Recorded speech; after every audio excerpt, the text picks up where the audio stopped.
Mesdames, Messieurs, bonjour. Donc magazine Solutions Manutention, essai aujourd'hui d'un chariot, une fois n'est pas coutume, d'un chariot à main rétractable Angsha, donc chariot chinois. On va en faire le tour rapidement, hein.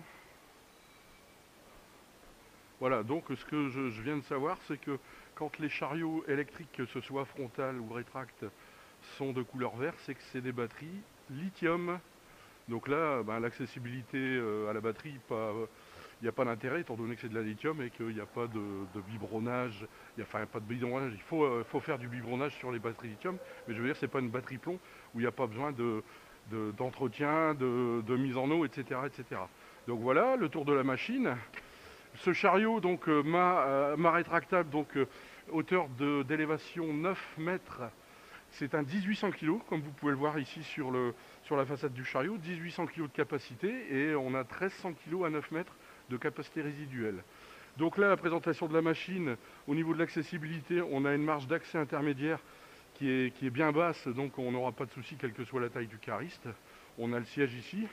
Donc ceinture de sécurité, je vais devoir la mettre, même si sur un chariot à main rétractable, c'est pas obligatoire, mais je vais devoir la mettre tout simplement parce que si je la mets pas, il sera tout le temps en vitesse escargot, donc en petite vitesse. Voilà, on a la colonne de direction ici qui est réglable, hein, si je veux le régler à ma taille. Le tableau de bord ici avec les différents codes pour les techniciens. On a 3 niveaux de performance au niveau de l'utilisation, la plaque de capacité et on a ici la partie accoudoir avec distributeur, manette du distributeur dans fingertip, inversion de marche et on a des options type remise automatique à l'horizontalité des fourches, très bien, recentrage du mât et non pas du tablier, du mât, très bien aussi. Donc je vais accéder au poste de conduite. 3 points d'appui comme d'habitude. Je vais régler ma colonne de direction un peu plus basse pour être plus à l'aise. Ceinture de sécurité.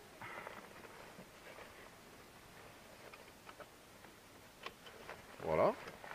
Et là donc, mise en route par l'intermédiaire d'un badge. Bon, je vais le passer là-dessus. Voilà. Je le mets en route.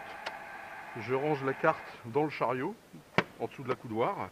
Voilà. Alors ici au niveau du display, voilà, il est assez convivial comme vous pouvez le voir, hein. Donc là c'est tous les codes dont le technicien aura éventuellement besoin. Témoin de charge batterie, on est sur le frein de parking. On a il y a 3 modes S, S, E et P. Donc on va aller au plus rapide forcément. Et puis après, voilà, on peut avoir les poids des différentes charges. Là c'est pas paramétré, mais on a différentes choses. Voilà, ici remise automatique à l'horizontalité des fourches, recentrage du tablier, réglage en hauteur électriquement du plancher. Alors très bien pour les personnes de petite taille. Comme vous pouvez le voir, on a de la place au niveau des pieds. Et alors on peut régler la hauteur, hein. Ça c'est très bien. Inversion de marche ici. Voilà. Donc on enlève le frein à main en appuyant sur ce bouton. Et je vais faire un slalom marche avant. Donc le slalom, je vais le faire uniquement marche avant. Pourquoi? Tout simplement parce qu'un chariot à main rétractable, la marche avant c'est côté cabine, côté visibilité et non pas côté fourche.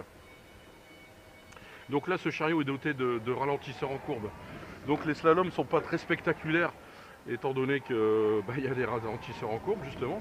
Toujours est-il qu'en termes de sécurité, c'est très bien, hein, parce que ça évite les renversements latéraux du chariot, tout simplement. Donc effectivement au niveau des films, quand vous verrez le film de l'extérieur, le slalom est moins spectaculaire qu'il a pu l'être à une certaine époque, mais c'est dû au ralentisseur en courbe. Là je vais faire la même chose avec une charge, donc là vous pouvez voir, on a des gueuses permettant de faire les vérifications générales périodiques en fonction des capacités du chariot. Donc je vais prendre une gueuse et je vais faire un slalom avec la gueuse. Donc là je suis obligé de sortir le mât complètement. Ouais, je me mets en butée sur les fourches, je prends la gueuse, je rentre le mât, donc je suis obligé de passer au-dessus des longerons étant donné que la gueuse est plus large que les 800 d'une palette Europe. Voilà, et je fais donc mon slalom avec la gueuse. Donc en termes de stabilité, on n'aura pas de soucis par rapport au ralentisseur en courbe. Donc la colonne de direction, je l'ai réglée par rapport, j'aime bien une colonne un peu inclinée, donc comme ça je suis à l'aise sur le chariot. La direction est très souple.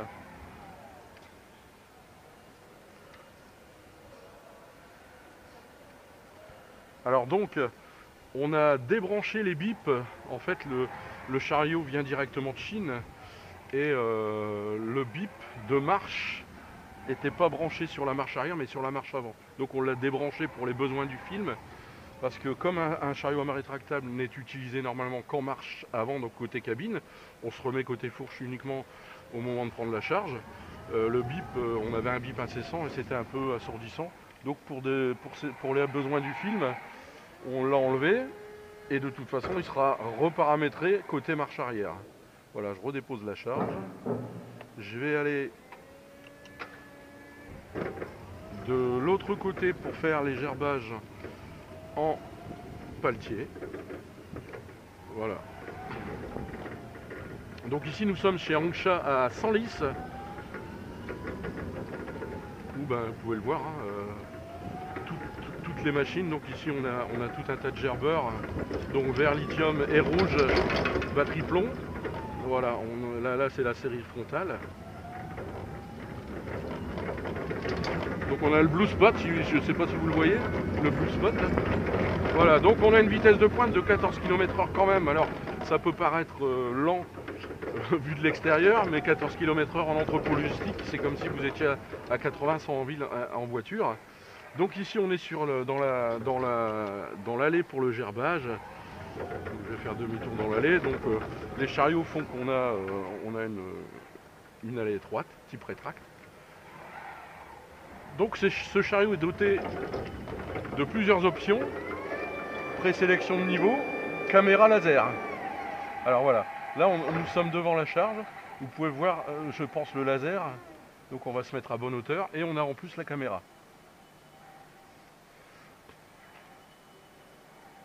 Alors je vais rentrer sous la charge, je regarde la caméra. Je vais doucement pour que vous puissiez bien voir la caméra par rapport à la hauteur de charge. Voilà, je sors le mât pour prendre la charge. Je la décolle. Je la rentre, inversion de marche. Recul. Voilà, donc ce chariot est également doté de la direction 360 degrés qui, je le répète, quand celle-ci est bien maîtrisée, ça évite les inversions de marche incessantes et surtout les contre-braquages. Donc bien maîtrisé, on gagne en fatigue et on gagne en productivité. À condition bien sûr qu'elle soit bien maîtrisée. Je vais aller remettre la palette. Voilà, donc on voit bien le laser pendant le... Voilà. On va sortir le mât. Alors, super visibilité. Hein, vous pouvez le voir. Hein. Pourquoi? Parce qu'on a une vitre blindée au niveau du protège conducteur. Hein. Donc bien sûr blindé, testé, approuvé en laboratoire, de façon à ce que si une charge tombe sur celui-ci, sur celle-ci, sur cette vitre blindée, on n'ait pas de souci, vous voyez. Hein. On a une super visibilité. Voilà, puis après il y a des options rétroviseur dans les deux sens. On a des lumières rouges qui nous permettent de nous voir dans les dépôts. Donc je vais ramener le chariot au parking. Voilà, donc direction 360 degrés. Je vais déposer le chariot à sa place. Voilà. Je vais relever la colonne de direction pour pouvoir descendre sans être embêté. J'enlève la ceinture de sécurité. Et je vais couper la machine à l'aide de ce bouton rouge. Voilà, je vais en descendre.